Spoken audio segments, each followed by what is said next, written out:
Las inescrutables riquezas de Cristo. A mí, que soy menos que el más pequeño de todos los santos, me fue dada esta gracia de anunciar entre los gentiles el Evangelio de las inescrutables riquezas de Cristo. Efesios 3:8. El apóstol Pablo consideraba que era un gran privilegio que se le permitiera predicar el Evangelio. Él no pensaba que su llamamiento fuera un trabajo monótono y fatigoso o una esclavitud, sino que se entregaba a la tarea con intenso deleite. Todos los siervos enviados por Dios han experimentado mucho deleite en la proclamación del Evangelio de Jesús, y es natural que así sea, pues el mensaje que han llevado es de misericordia y de amor. Si un heraldo fuera enviado a una ciudad sitiada con las noticias de que no se negociaría ningún término de capitulación, antes bien, que cada rebelde, sin excepción, debía morir, me parece que iría pasos vacilantes, deteniéndose en el camino para desahogar su corazón con sollozos y gemidos. Pero si en lugar de eso fuera comisionado para presentarse a las puertas de aquella ciudad con una bandera blanca, para proclamar un perdón gratuito, un acto general de amnistía y de olvido, seguramente correría como si tuviera alas en sus tobillos, con una gozosa prontitud para transmitirles a sus conciudadanos la buena disposición de su misericordioso Rey. Heraldos de la salvación, ustedes son portadores del más gozoso de todos los mensajes para los hijos de los hombres. Cuando los ángeles fueron comisionados por una sola ocasión para que se convirtieran en predicadores del Evangelio, y no fue sino por una sola ocasión, hicieron que la bóveda celeste resonara a la medianoche con sus cánticos corales: gloria a Dios en las alturas y en la tierra paz, buena voluntad para con los hombres.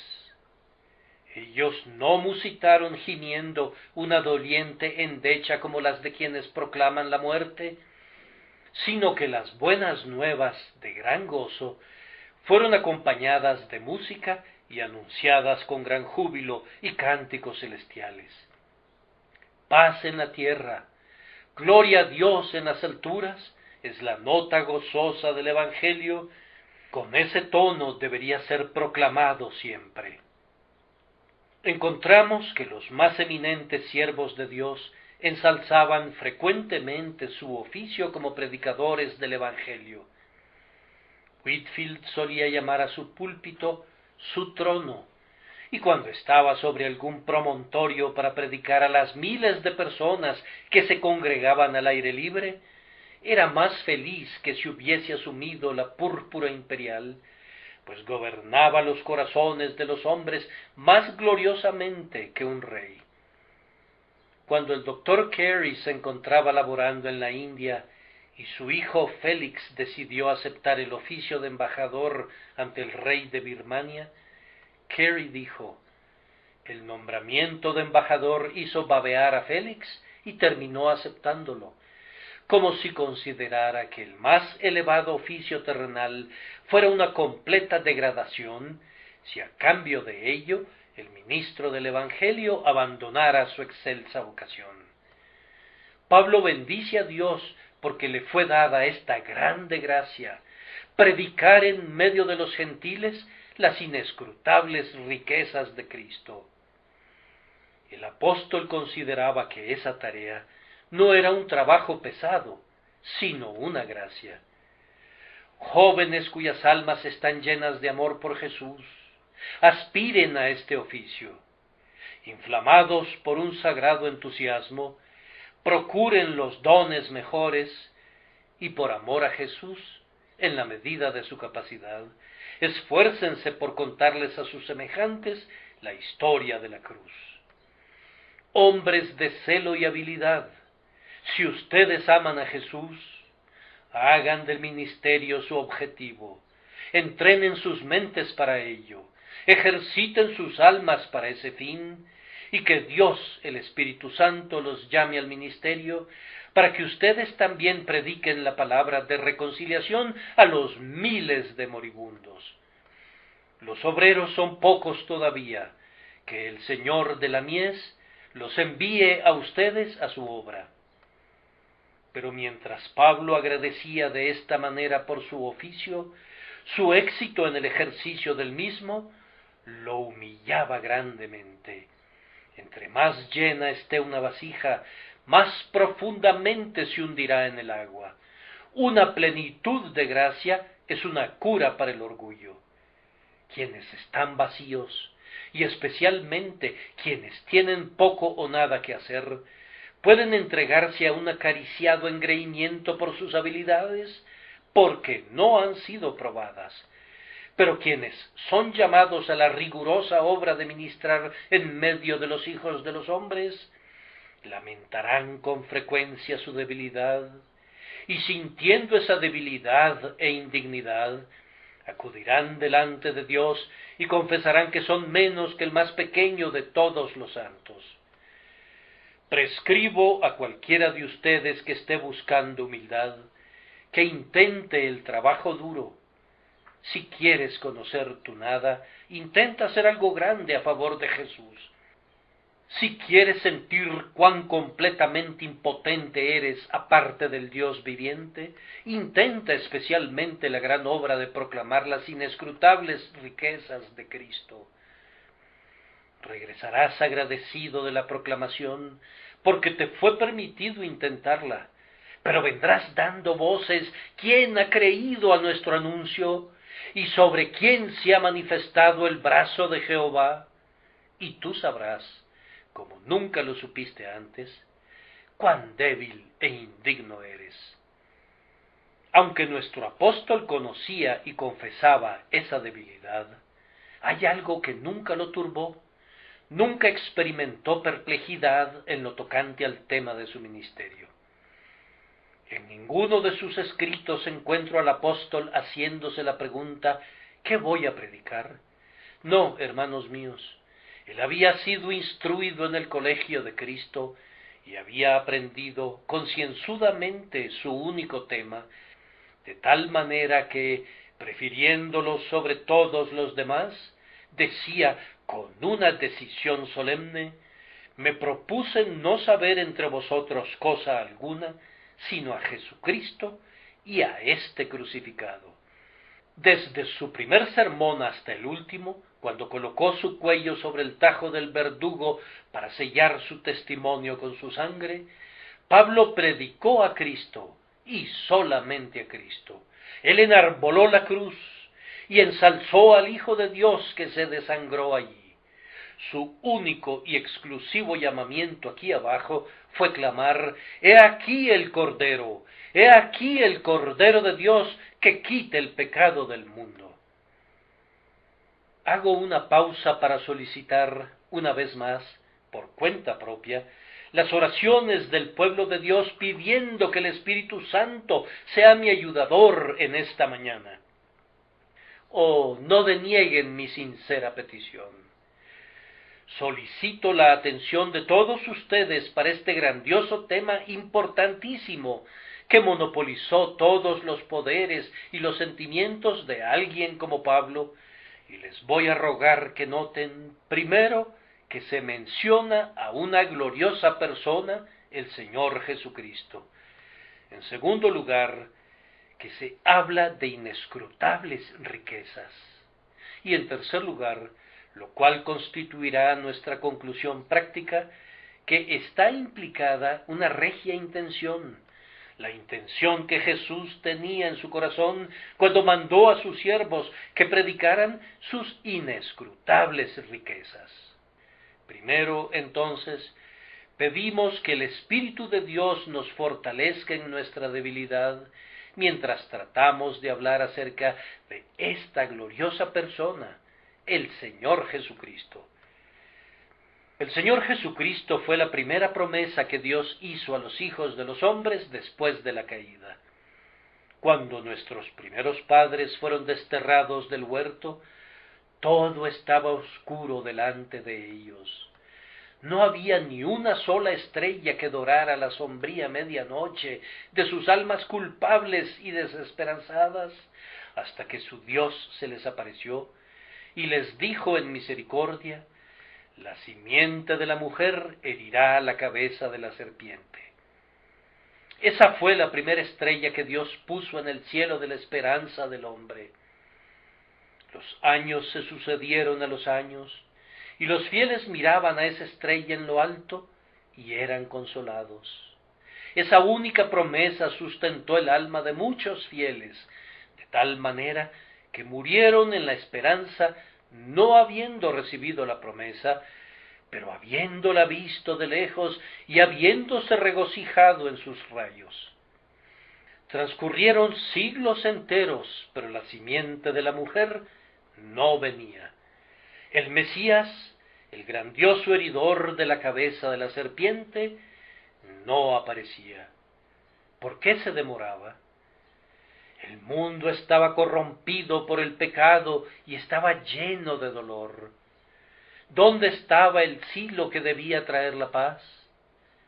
Las tumbas eran cavadas por millones y el infierno estaba lleno de espíritus perdidos, pero ¿dónde estaba el ser prometido, grande para salvar? Él esperaba hasta que viniera el cumplimiento del tiempo. No lo había olvidado, pues tenía la voluntad de Dios en lo más íntimo de sus entrañas. Su deseo de salvar almas consumía su corazón, sólo esperaba que la palabra fuera dada.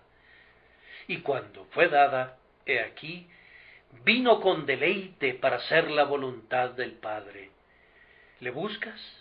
He aquí, Emmanuel ha nacido en el pesebre de Belén. Dios está con nosotros. Ante tus ojos está aquel que fue tanto el hijo de María como el hijo del bendito, un infante y sin embargo infinito, de un palmo de longitud y sin embargo llenando toda la eternidad, envuelto en pañales y sin embargo demasiado grande para ser contenido por el espacio. Vivió en la tierra 30 y pico de años. La última parte de su vida la pasó en un ministerio lleno de sufrimiento para él, pero cargado de bien para otros. Y vimos su gloria, gloria como del unigénito del Padre, lleno de gracia y de verdad. Jamás hombre alguno habló como ese hombre. Era un hombre que ardía de amor, un hombre sin imperfecciones humanas, pero con todas las simpatías humanas. Un hombre sin los pecados de la condición de hombre, pero cargando con algo más que las aflicciones de la condición humana. Nunca hubo un hombre como él, tan grandioso y tan glorioso en su vida, y sin embargo, él es el modelo y el tipo de la condición humana. Alcanzó su mayor grandeza cuando se humilló hasta lo más bajo. Fue prendido por sus enemigos una noche cuando luchaba en oración, habiendo sido traicionado por el hombre que había comido pan con él. Fue arrastrado de un tribunal a otro a lo largo de aquella larga y aflictiva noche, y fue acusado injustamente de blasfemia y sedición. Lo azotaron, y aunque ninguna de sus obras merecía un castigo, los aradores grabaron profundos surcos sobre sus espaldas. Se burlaron de él, y aunque él merecía el homenaje de todos los seres inteligentes, con todo, le escupieron en el rostro y le asestaron golpes con sus puños protegidos con metales y le decían: «Profetízanos, ¿quién es el que te golpeó?». Fue envilecido más que un esclavo. Incluso los individuos abyectos abrieron sus bocas para reírse de él, y los esclavos se mofaban de él. Para concluir la escena, lo llevaron a lo largo de las calles de Jerusalén por las que había llorado, lo acosaron a lo largo de la vía dolorosa, y luego, a través de la puerta, hasta el monte donde cumpliría la condena. Me parece verle con los ojos muy rojos de llanto al momento de voltear a mirar a las matronas de Salem y alzar la voz diciendo: hijas de Jerusalén, no lloréis por mí, sino llorad por vosotras mismas y por vuestros hijos. Pueden verlo cargando esa pesada cruz, a punto de desmayarse bajo su peso. Pueden tolerar verle cuando, habiendo alcanzado el montículo fuera de la ciudad, lo empujaron para que cayera de espaldas y hundieron el cruel hierro en sus manos y pies. Pueden soportar ver el espectáculo de sangre y angustia al momento que lo izaban entre cielo y tierra, convertido en un sacrificio por el pecado de su pueblo. Mis palabras serán escasas, pues la visión es demasiado triste para ser descrita por medio del lenguaje. Él sangra, tiene sed, gime, da voces, y al final muere una muerte cuyos desconocidos dolores son inimaginables, y si fueran conocidos, estarían más allá del poder de expresión de una lengua humana. Ahora, Pablo se deleitaba en predicar la historia de la crucifixión. Cristo crucificado era su tema. Esa vieja historia que ustedes han oído desde su niñez, la historia del Hijo de Dios que nos amó y se entregó por nosotros. Todos ustedes saben que nuestro Señor, después de que fue bajado de la cruz y colocado en el sepulcro, permaneció allí solo unas cuantas horas cortas, y luego, al tercer día, resucitó de los muertos, siendo el mismo y a la vez no siendo el mismo, un hombre que ya no era más despreciado y desechado. Tuvo comunión con sus siervos de una manera familiar, pero gloriosa, durante 40 días, y animó y consoló sus corazones, y luego, desde la cima del olivar y a la vista del grupo, ascendió al trono de su Padre. Síganlo con sus corazones si no pueden hacerlo con sus ojos. Contémplenlo al ser recibido por los ángeles. Traen su carruaje desde lo alto para llevarlo hasta su trono. Baten sus triunfantes manos y claman: la gloriosa obra ha sido consumada. Allá se sienta, la fe lo ve en este preciso día, a la diestra de Dios Padre, y allí intercede con autoridad por su pueblo.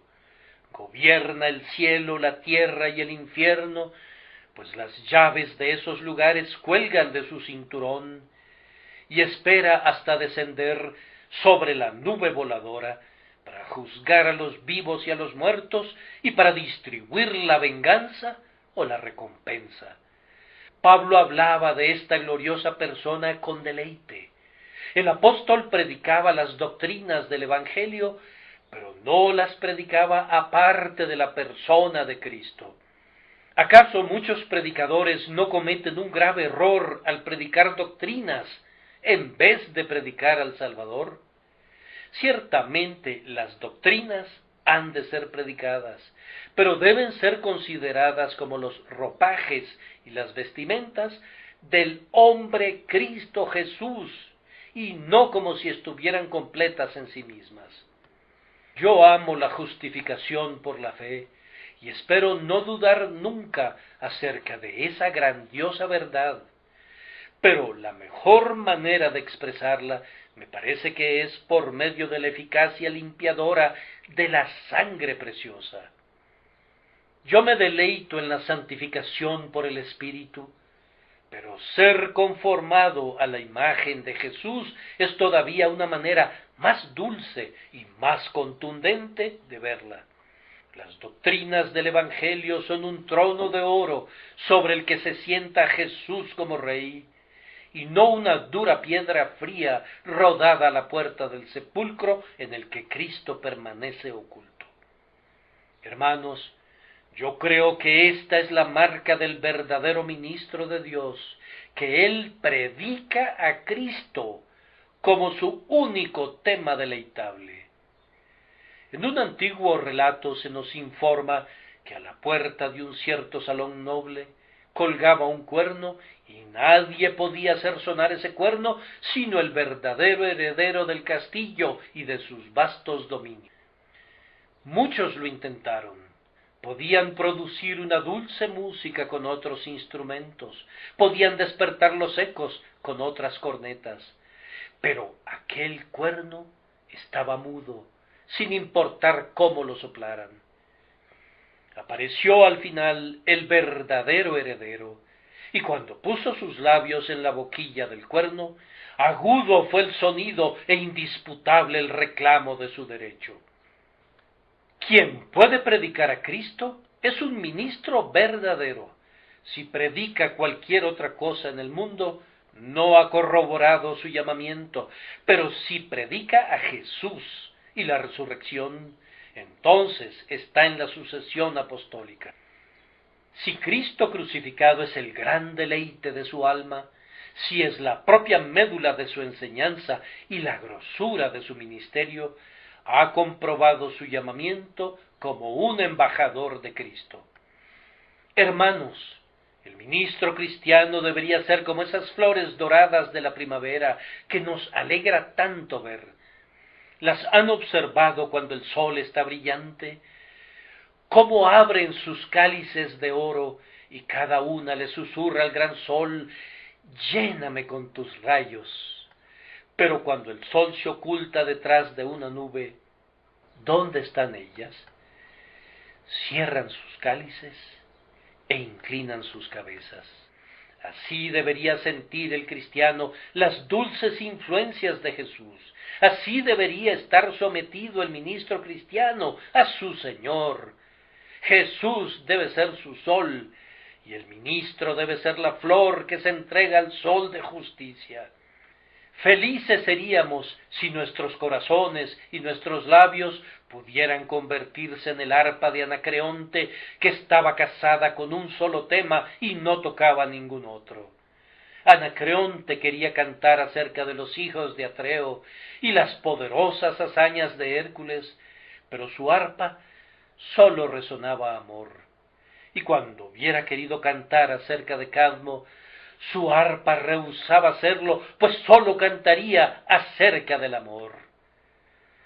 Oh, hablar de Cristo únicamente, estar atado y ligado eternamente a este único tema, hablar únicamente de Jesús y del amor asombroso del glorioso Hijo de Dios, que por amor a vosotros se hizo pobre, siendo rico.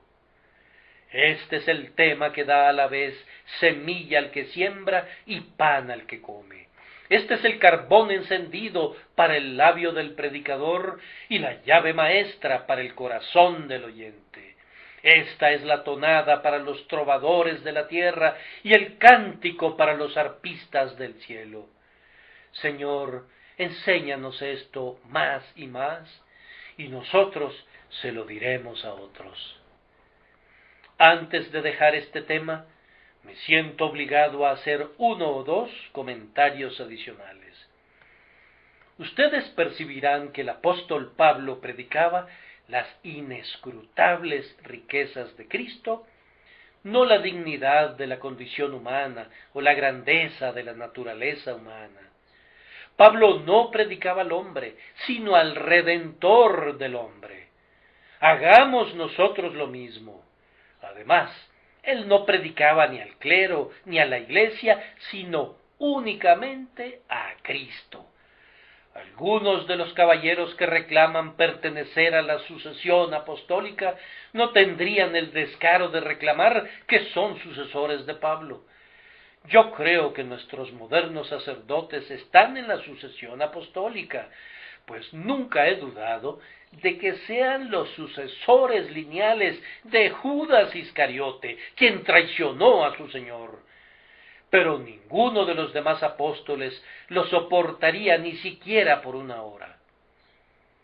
Miren ustedes, si Pablo hubiera sido su líder, ¿Acaso no habría predicado sobre las inescrutables riquezas de la superchería sacerdotal como lo hacen ellos?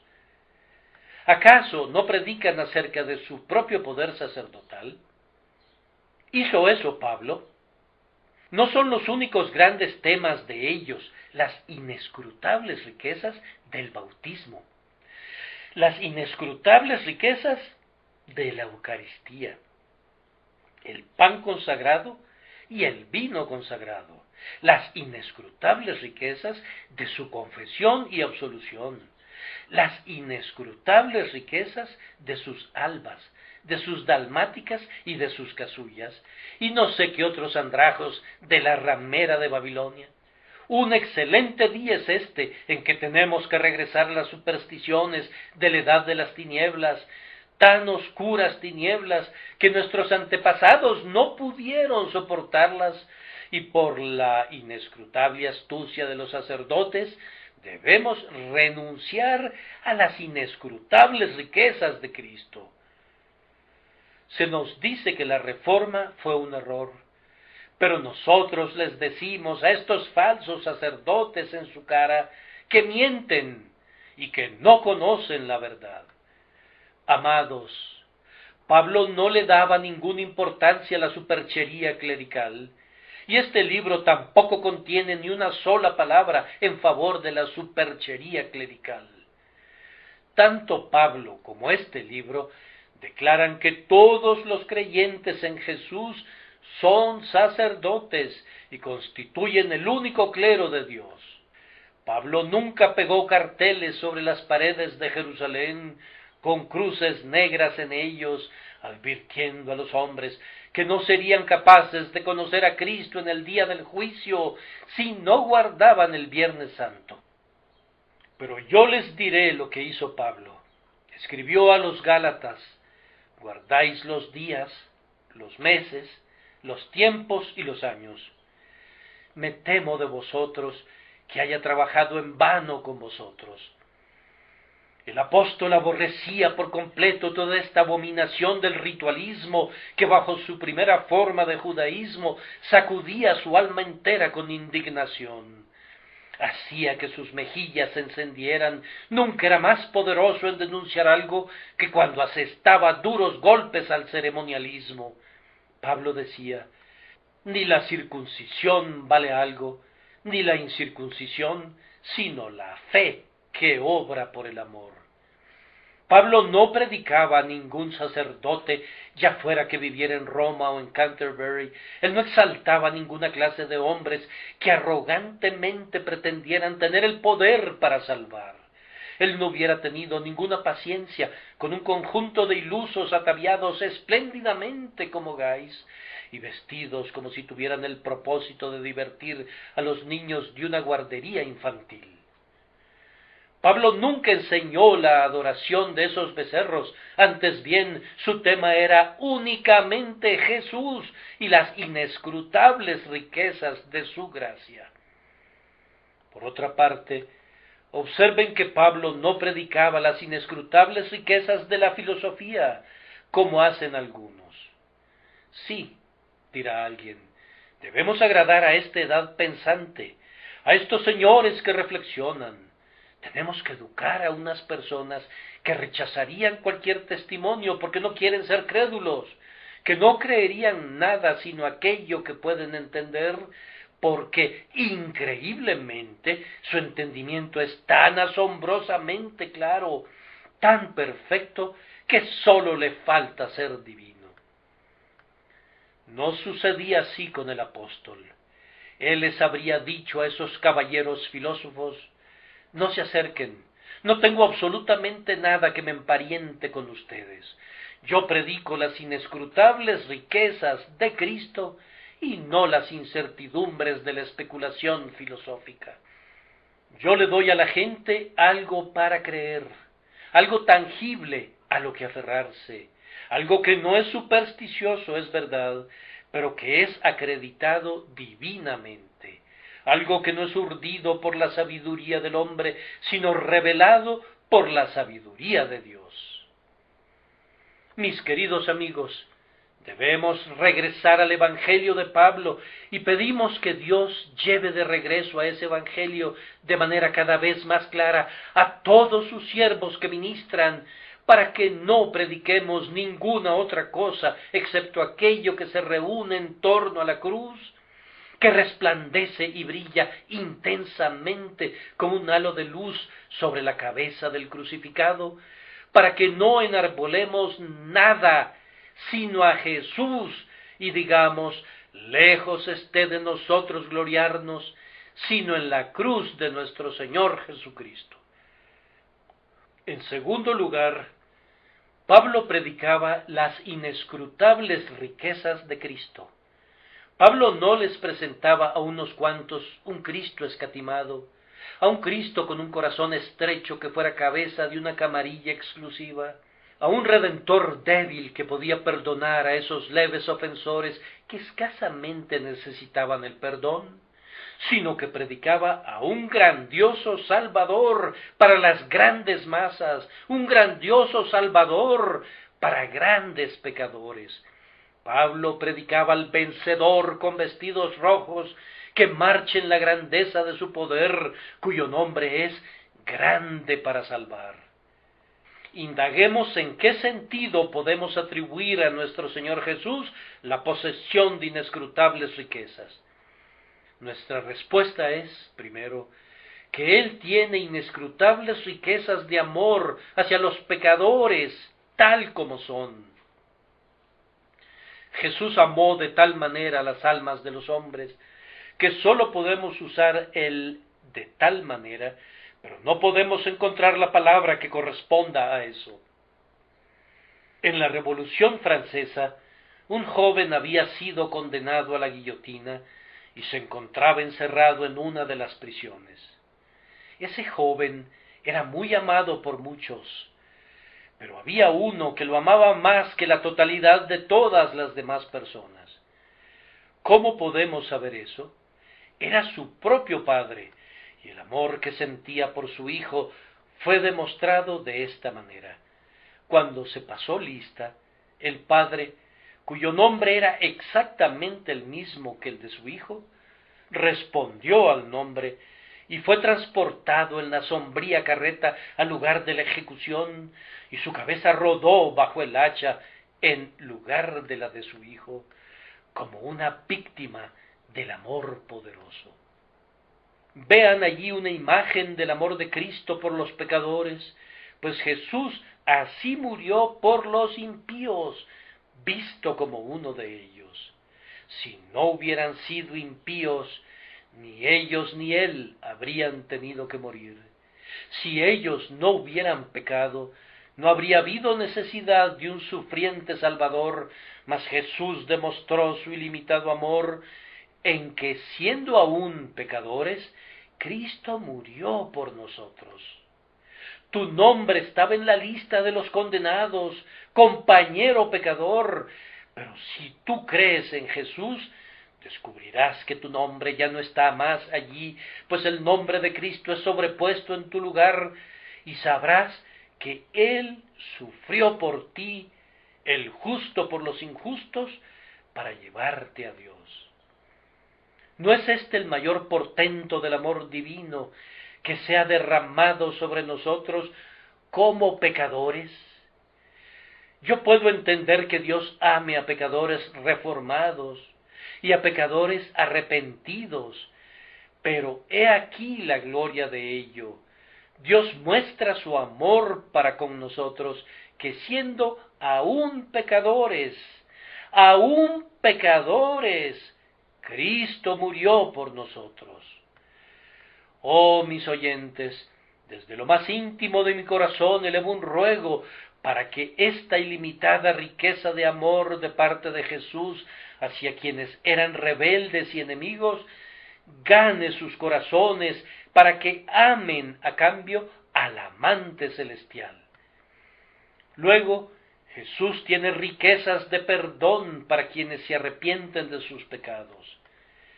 Mi Señor Jesús, por su muerte, se ha vuelto inmensamente rico en poder de perdón, tan rico, en verdad, que ninguna culpabilidad tendría la posibilidad de trascender la eficacia de su sangre preciosa.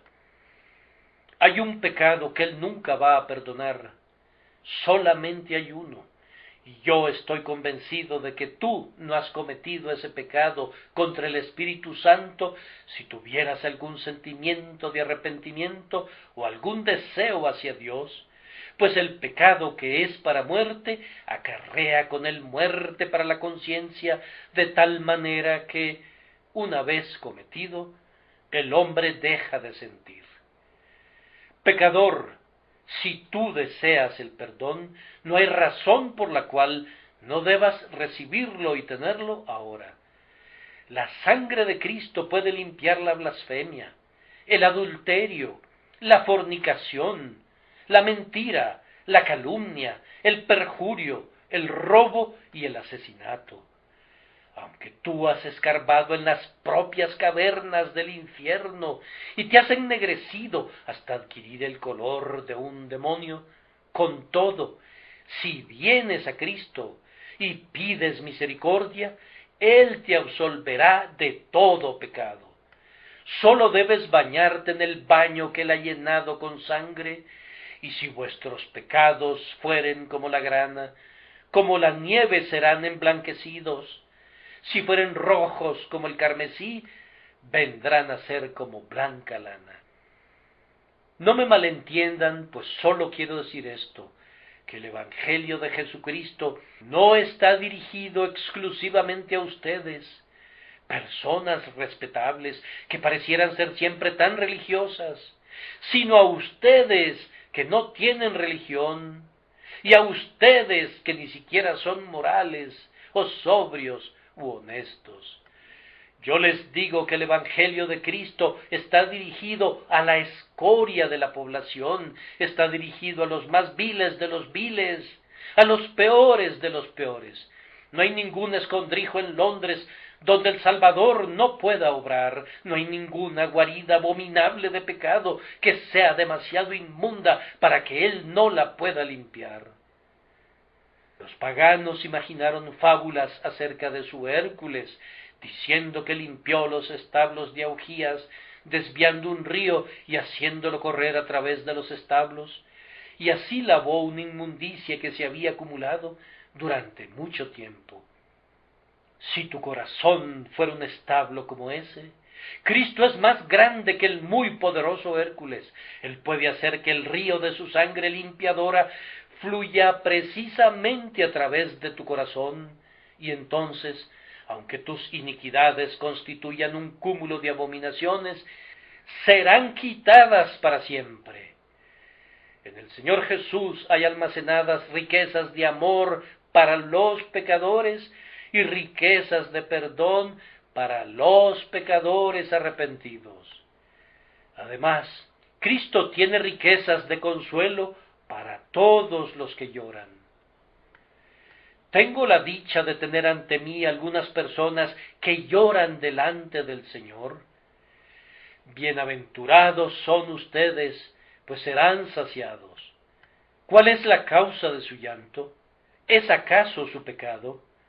Cristo tiene un pañuelo que puede enjugar esas lágrimas. Él puede deshacer sus pecados como una nube y como niebla sus iniquidades. Si vienen a Él, su dolor más profundo desaparecerá bajo la influencia de su amor compasivo.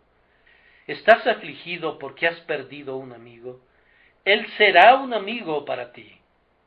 ¿Has sido engañado y traicionado? Mi Señor puede satisfacer esa hambre insaciable de amistad y simpatía de tu naturaleza. Confía en Él y nunca te desamparará.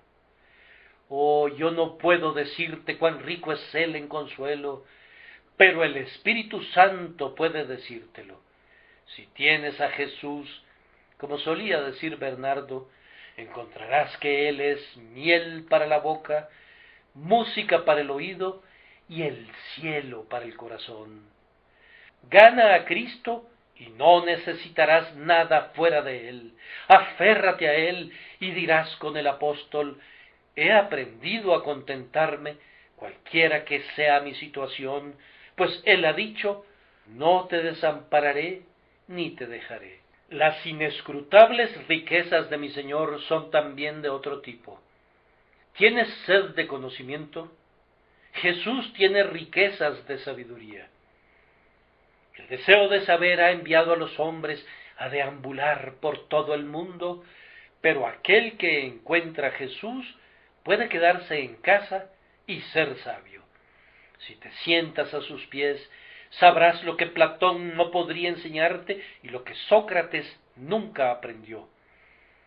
Cuando los antiguos escolásticos no podían responder y defender una proposición, solían decir, acudiré a Aristóteles, él me ayudará. Si aprendieras de Cristo, Él te ayudaría a salir de todas tus dificultades, y Cristo te enseñaría lo que es más útil para tu alma, el conocimiento que te durará para toda la eternidad. No pienses que el Evangelio de Cristo, por ser sencillo, es un mero juego de niños. Oh, no, contiene aquello que el intelecto de un ángel que no hubiere sido iluminado por el Espíritu Santo se vería imposibilitado de dominar. Los más excelsos rangos de los serafines lo contemplan todavía sumidos en asombro. Vengan a mi Señor y serán hechos sabios para salvación. No permitan que los agote con un mensaje tan grandioso. Tal vez lo declare torpemente, pero el contenido del mensaje es digno de sus oídos y digno de sus corazones. Mi Señor tiene riquezas de felicidad para otorgarlas a ustedes. Después de todo, Él es el hombre rico que lleva un pensamiento en el ojal. El hombre que puede decir, tengo lo suficiente, es más rico que el par del reino que está descontento. Créeme, mi Señor puede hacerte descansar en lugares de delicados pastos y puede conducirte junto a aguas de reposo. No hay música como la música de su gaita, cuando Él es el pastor y tú eres la oveja y reposas junto a sus pies. No hay amor como el suyo, ni tierra o cielo que se le comparen.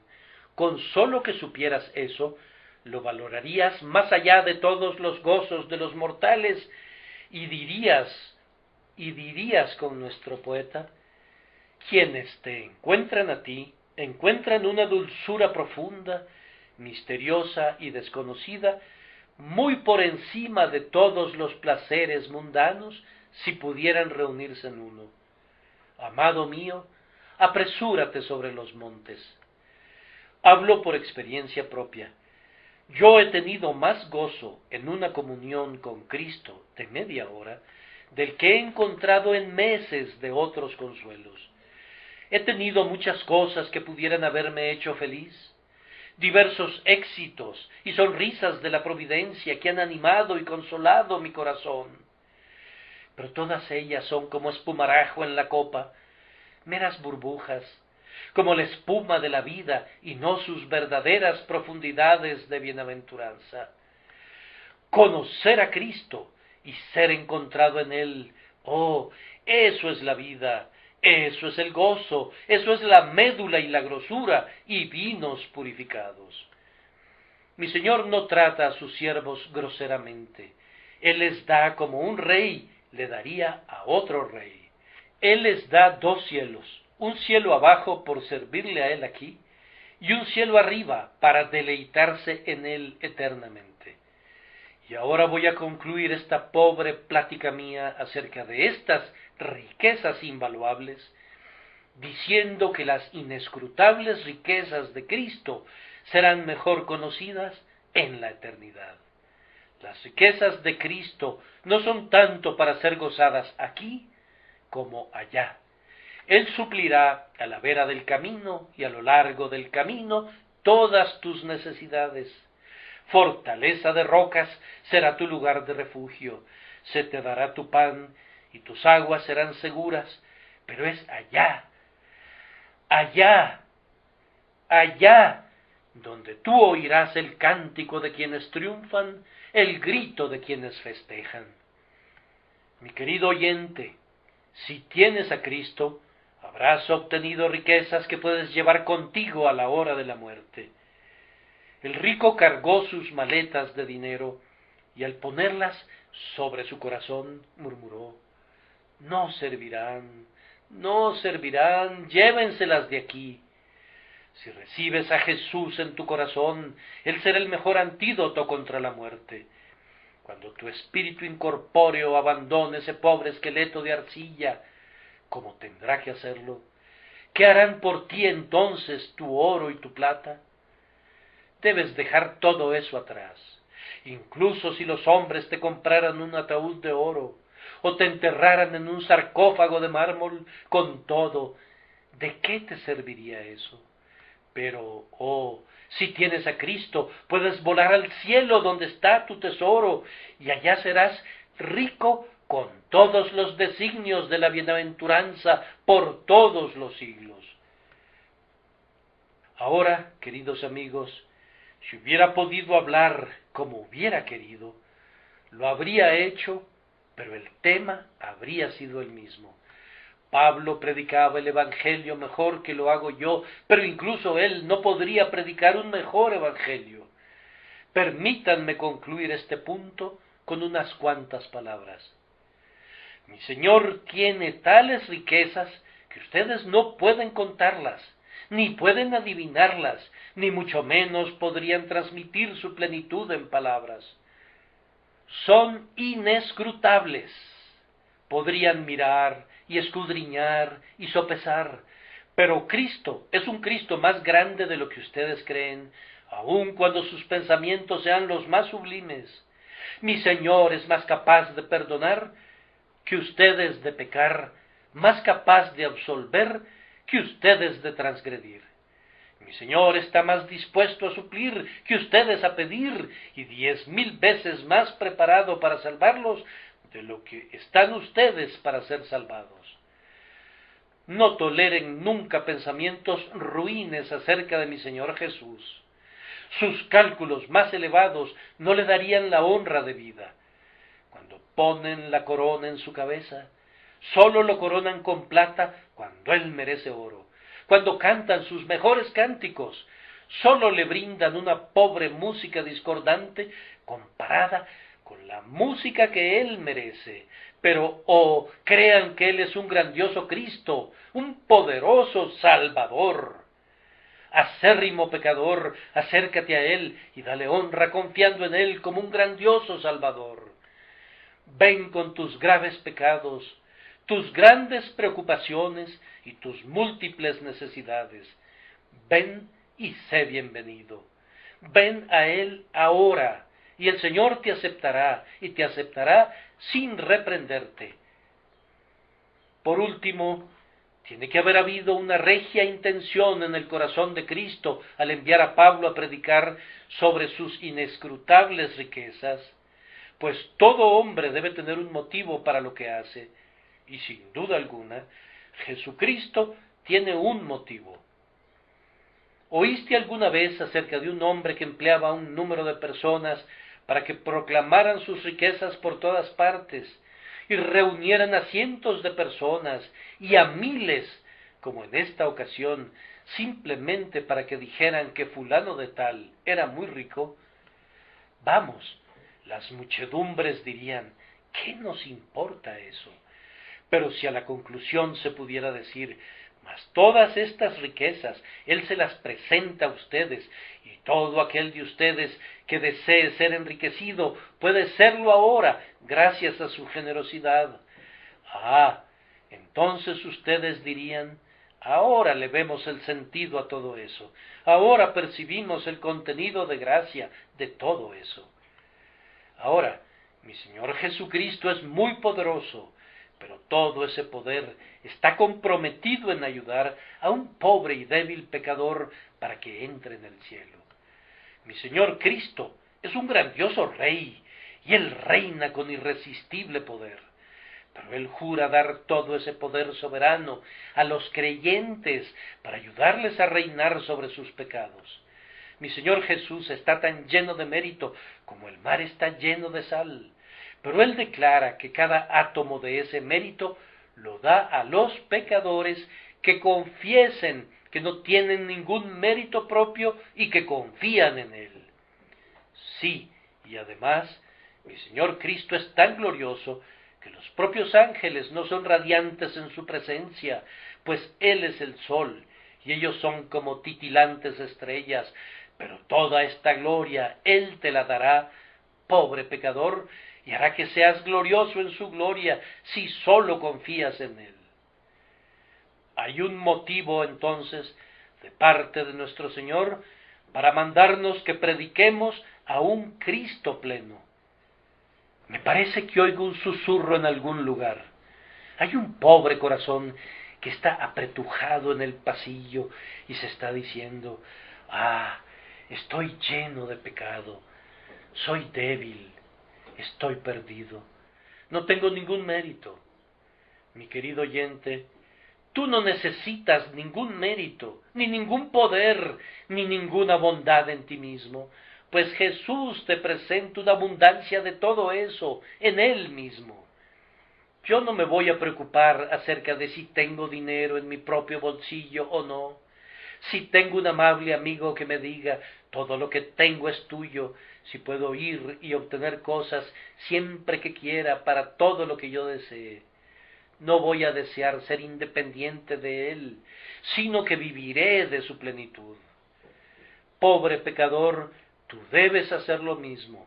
No necesitas méritos ni poder aparte de Cristo. Toma a mi Maestro, y Él te bastará, y tú cantarás felizmente: Cristo es mi todo.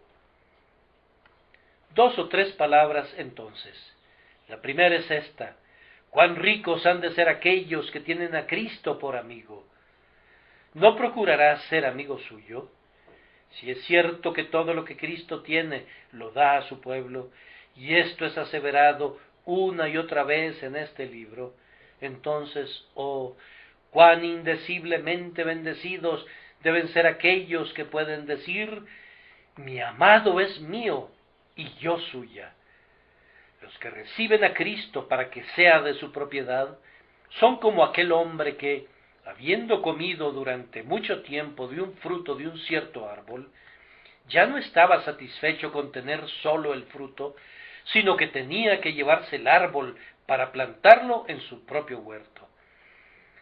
Felices aquellos que tienen a Cristo plantado como el árbol de vida en el terreno de sus corazones. Ustedes no sólo tienen su gracia y su amor y su mérito, sino que lo tienen a Él mismo. Todo Él es propiedad de ustedes. Oh, esas dulces palabras: Jesús es mío, Jesús es mío. Todo lo que hay en su humanidad, en su deidad, en su vida y en su muerte, en su reinado y en su segunda venida, todo es mío, pues Cristo es mío. Cuán trascendentalmente insensatos, por otro lado, tienen que ser aquellos que no quieren tener a Cristo cuando se puede tenerlo sencillamente pidiéndolo, que prefieren las baratijas y las burbujas de este mundo y dejan pasar de lejos el oro sólido de la eternidad. Cavar y trabajar arduamente y cubrir sus rostros de sudor y perder su descanso nocturno y alcanzar el bien pasajero de este mundo mientras descuidan a quien es el eterno bien. Oh, necios y tardos de corazón, que cortejan a este mundo prostituido con su rostro pintado, cuando las bellezas de mi Maestro son infinitamente más ricas y más exclusivas. Oh, si sólo lo conocieran a Él, si sólo pudieran ver sus indecibles riquezas, lanzarían al viento sus juguetes y le seguirían con todo el corazón y con toda el alma. ¿Pero puedo tenerlo a Él?, pregunta alguien. Claro que puedes. ¿Quién habría de decirte que no? ¿No acabas de oír las dulces notas del himno? Vengan y sean bienvenidos, vengan y sean bienvenidos. Cuando repica la gran campana del cielo, siempre transmite esa nota de plata para los pecadores: vengan y sean bienvenidos, vengan y sean bienvenidos. Dejen sus pecados, dejen sus necedades, dejen su justicia propia. Jesucristo está de pie junto a la puerta abierta de la gracia, más dispuesto a recibirte de lo que estás tú a ser recibido por Él. Vengan y sean bienvenidos, vengan y sean bienvenidos. En lo alto del hospicio de San Bernardo, en medio de la tormenta, cuando la nieve se precipita con fuerza, los monjes hacen repicar la gran campana, y cuando la ruta no es visible, el viajero casi puede oír el camino a la casa de refugio ubicada al otro lado del paraje nevado. Así quisiera tocar esa campana esta mañana. Pobre viajero extraviado, con tus pecados y tus temores azotando fríamente en tu rostro, ven y sé bienvenido, ven y sé bienvenido, ven a un Salvador que una vez murió y fue enterrado por ti, pero que resucitó y ahora intercede a la diestra de Dios. Si no puedes ver el camino, por lo menos óyelo. Oíd y vivirá vuestra alma, y haré con vosotros pacto eterno, las misericordias firmes a David. Amado corazón, tú solo necesitas a Cristo, no necesitas bombear algunas lágrimas de arrepentimiento para ayudar a Cristo, pues Él te dará el arrepentimiento si lo buscas en Él. Tienes que venir a Él para obtener el arrepentimiento. No necesitas buscar la bendición evangélica en ninguna otra parte, excepto junto a la cruz. No necesitarás de bautismos ni de cenas del Señor en los cuales confiar. Como creyente, será tu deber profesar tu fe en Él y recordarlo a su mesa. Pero estas cosas no ayudarán a tu salvación, pues serás salvado por Jesús y solo por Él. No necesitas experimentar ningún terror, no necesitas someterte a ninguna preparación, pues Cristo está dispuesto a recibirte ahora, como el cirujano cuya puerta está abierta para todo accidente que pudiera ocurrir, como los grandes hospitales de nuestro lado del río, donde, sin importar cuál sea el caso, la puerta se abre de par en par en el momento que alguien requiere entrar. Así es mi Maestro. Inescrutables riquezas hay en Él, aunque haya inescrutable pobreza en ti. Que la conciencia no haga que te demores, ni que sueñes encariñado con la aptitud. Toda la aptitud que Él requiere es que sientas tu necesidad de Él. Eso Él te lo da, es el rayo ascendente de su espíritu. A lo largo de toda esta semana yo he estado agobiándome y preocupándome porque no puedo predicarles como desearía, y una vez que ha concluido cada uno de mis sermones predicados aquí, habría deseado poder predicarlo de nuevo de una manera más denodada y ferviente. Pero, ¿qué puedo hacer? Oh, mis oyentes, yo puedo predicarles a Cristo, pero no podría predicarle a Cristo sobre ustedes. Yo puedo decirles a ustedes que si confían en Él, ustedes serán salvos. Puedo declararles que como el Hijo de Dios resucitado, Él puede salvar perpetuamente a los que se acercan a Él. Pero yo no puedo hacer que se acerquen. Sin embargo, doy gracias a Dios porque desde el domingo pasado me he enterado de algunos que se han acercado. He oído buenas nuevas sobre algunos que, por el poder del Espíritu Santo, han creído en Jesús. No hay más corazones que se enamoren de las bellezas de mi Maestro.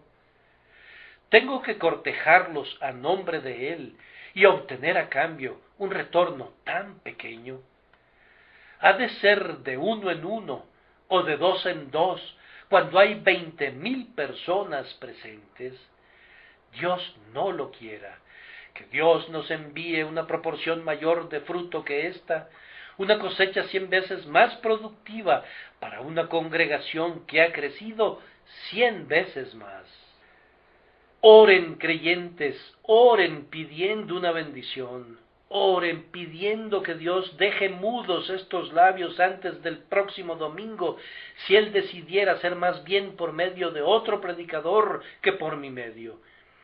No pidan nada para mí, antes bien pidan grandes cosas para mi Señor, para el crucificado. Pidan en verdad para que estas grandes reuniones no se queden sin un resultado permanente que denuncie la impiedad de esta ciudad, sí, y que también haga mella en su piedad, eliminando a la primera y estimulando a la segunda. Que Dios envíe el Espíritu de su gracia, y a Él sea la alabanza por todos los siglos. Amén.